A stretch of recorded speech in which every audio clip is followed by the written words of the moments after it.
Assalamualaikum warahmatullahi wabarakatuh. Hai semuanya, selamat datang di video pertamaku yang akan membahas tentang tips and trik dalam menulis.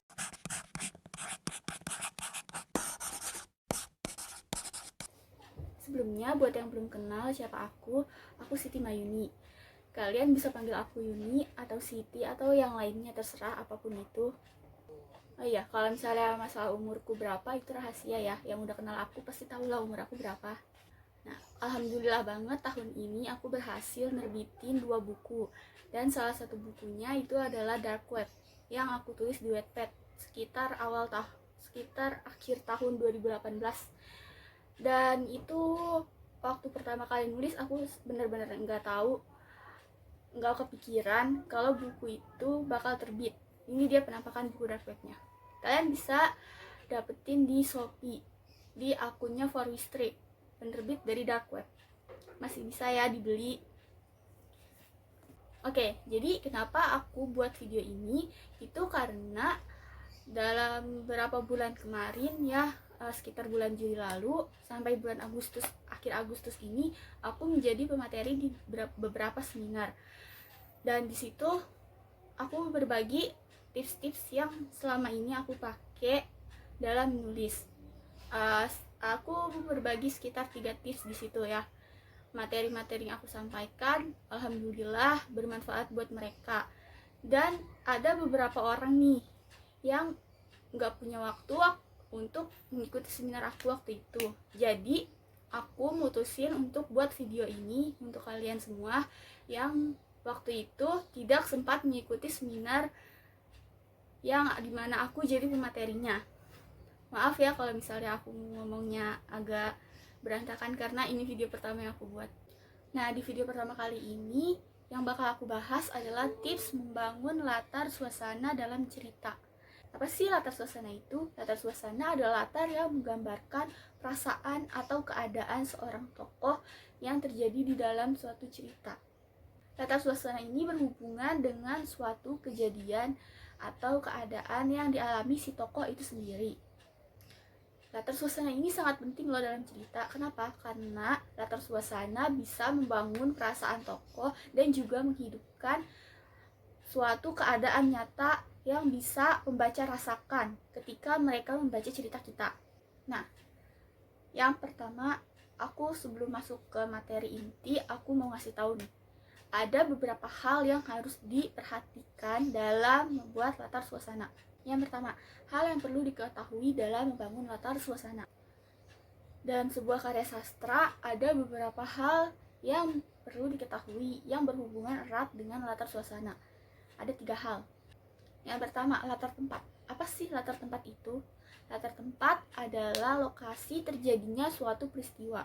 Misalnya, rumah, kamar, jalan, gedung, taman, dan lain sebagainya.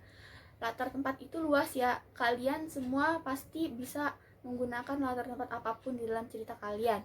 Misalnya di luar negeri atau di kota-kota kecil di luar negeri dan kota-kota indah lainnya. Itu termasuk dalam latar tempat ya. Ingat, itu termasuk dalam latar tempat. Yang kedua, ada latar waktu. Apa sih latar waktu itu? Latar waktu adalah latar yang berkaitan dengan waktu terjadinya peristiwa dalam cerita. Kenapa berkaitan dengan waktu? Karena ini latar waktu. Contohnya, misal pada pagi hari ini, malam ini, kemarin sore, senja hari ini, matahari terbit dari sebelah timur, itu termasuk dalam latar waktu ya. Karena itu menggambarkan waktu-waktu terjadinya suatu peristiwa di dalam cerita kalian. Yang ketiga, latar alat. Latar alat ini jarang banget diketahui sama beberapa orang, tapi latar alat itu penting juga ya. Latar alat, apa sih latar alat itu? Latar alat adalah alat-alat yang digunakan dalam kejadian peristiwa cerita kalian. Maksudnya apa sih? Jadi misal nih ya, kalian bikin suatu peristiwa di mana tokoh kalian itu harus mengenakan beberapa alat. Misal dia lagi belajar, ada scan di mana dia lagi belajar. Nah, latar alat yang dibutuhkan itu pasti kan ada buku, pensil, pena, atau lain sebagainya. Itu termasuk dalam latar alat. Hal yang kedua, hal yang perlu diperhatikan dalam membangun latar suasana. Ada beberapa hal yang perlu diperhatikan. Yang pertama, peristiwa kejadian. Peristiwa kejadian ini sangat penting dalam membangun latar suasana. Kenapa? Karena peristiwa kejadian ini adalah cara dimana kalian menggambarkan suatu peristiwa dalam cerita kalian dengan sangat jelas agar pembaca bisa merasakan suasana yang kalian coba bangun di cerita itu. Misal, tokoh utama kalian dalam scan itu misal telat datang ke sekolah. Nah, kalian harus menggambarkan bagaimana suasana sekolah yang sudah masuk bel. Jadi misalnya nih, tokoh utama kalian baru sampai di depan gerbang ketika gerbang sudah terkunci rapat dan ada pas satpam di depan, atau misalnya pada hari Senin sudah berlangsungnya upacara. Kalian bisa gambarkan itu, gambarkan sedetail mungkin ya, biar pembaca tuh bisa merasakan juga, oh jadi ini toh rasanya telat datang ke sekolah, rasanya telat untuk ikut upacara. Yang kedua, perasaan tokoh. Perasaan tokoh ini sangat penting banget dalam cerita. Kenapa? Karena perasaan tokoh itu bisa membangun latar suasana dalam cerita kalian menjadi lebih bagus lagi. Kenapa sih perasaan tokoh harus terlibat? Coba nih kalian bayangin, misal kalian di tokoh itu sendiri, kalian lagi sedih, lagi marah, lagi senang, lagi bahagia. Nah, itu bisa kalian jabarin di dalam perasaan tokoh supaya membangun latar suasana, sehingga pembaca sendiri tuh bisa merasakan, oh ternyata ini si tokoh rasa sedihnya tuh sakit ini, rasa sedihnya sedalam ini, rasa bahagianya setinggi ini, sebesar ini. Jadi kalian harus bisa memainkan perasaan tokoh kalian sendiri di dalam cerita agar pembaca itu paham gimana rasanya jadi si tokoh dalam cerita. Yang ketiga, penjelasan deskripsi. Penjelasan deskripsi ini harus diperhatikan banget dalam membangun latar suasana. Kenapa? Karena semakin jelas kalian menggambarkan suatu peristiwa, maka semakin dapat juga latar suasana yang ingin kalian sampaikan ke pembaca. Kayak tadi misal di yang pertama aku bilang kan, kalian harus menjelaskan detail gimana perasaan tokoh saat telah datang ke sekolah. Nah, penjelasan deskripsi ini ada hubungannya dengan peristiwa kejadian. Jadi harus dijelaskan bagaimana deskripsinya si tokoh telah datang ke sekolah, bagaimana perasaannya juga. Pokoknya harus dijelasin dalam cerita. Yang keempat, bahasa yang digunakan. Ini juga gak kalah penting ya dalam membangun latar suasana. Kenapa? Karena bahasa yang kalian gunakan dalam menggambarkan suatu peristiwa kejadian di cerita kalian itu bisa membangun dan mendukung latar suasana yang kalian coba untuk sampaikan kepada pembaca. Misal, cerita romantis.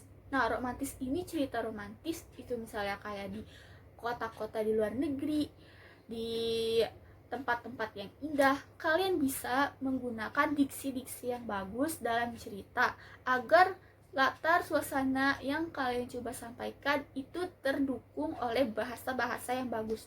Tapi, ada tapinya. Dalam menggunakan diksi, kalian juga harus memperhatikan misal ya, jangan pakai diksi di scan adegan action atau trailer. Kayak misal pembunuh lagi melakukan pembunuhan, dan juga misalnya ada kejadian-kejadian berantem di scan kalian atau apa, itu diksi itu harus dihindari, karena lebih baik untuk tidak menggunakan diksi di adegan-adegan seperti itu. Diksi itu lebih bagus digunakan untuk menggambarkan latar waktu dan juga latar tempat. Yang kelima, panca indera. Kenapa panca indera ini penting? Nah, jadi panca indera itu kan ada 5 ya. Mata, hidung, mulut, telinga, dan juga kulit. Nah, masing-masing panca indera itu punya fungsi sendiri. Coba nih, kalian terapkan kalian sendiri menjadi tokoh di dalam cerita kalian. Lalu kalian gunakan beberapa 5 panca indera kalian yang kalian punya di dalam suatu kejadian. Misal, tokoh kalian sedang merasakan sedih yang teramat sedih, dan dia misal duduk di taman terus melihat matahari bersinar, merasakan angin yang sejuk menerpa tubuhnya, dan juga mendengarkan bunyi-bunyi alam seperti serangga, jangkrik atau apapun. Nah, itu penting banget. Itu penting banget buat aku untuk bisa menambah atau mendukung latar suasana yang ada di dalam ceritaku. Sepertinya video ini akan sangat panjang, jadi aku mungkin akan menjadikan dua bagian ya, dua part. Mungkin ini part pertama aku jelasin dulu hal-hal yang berkaitan dengan latar suasana. Nanti di part kedua aku bakal jelasin materi inti, tips membangun latar suasana dalam cerita. Karena videonya bakal dibagi jadi dua part, jadi aku sudahi dulu di sini ya. Dan juga semoga apa yang tadi aku sampaikan itu bisa kalian mengerti. Kalau misalnya kalian belum bisa mengerti, kalian bisa tanyakan lagi di akun yang udah aku taruh di bawah sini ya. Kalian bisa hubungin lewat entah Instagram, Wattpad, ataupun Twitter yang aku taruh di sini ya. Kalian bisa langsung ngirim pesan ke aku, tanyakan apa yang belum jelas. Insya Allah aku bakal selalu ngerespon apapun pertanyaan kalian. Oke, sampai di sini dulu video hari ini. Semoga kalian bisa memahami dan mengerti apa yang aku coba sampaikan. Assalamualaikum warahmatullahi wabarakatuh. Dadah.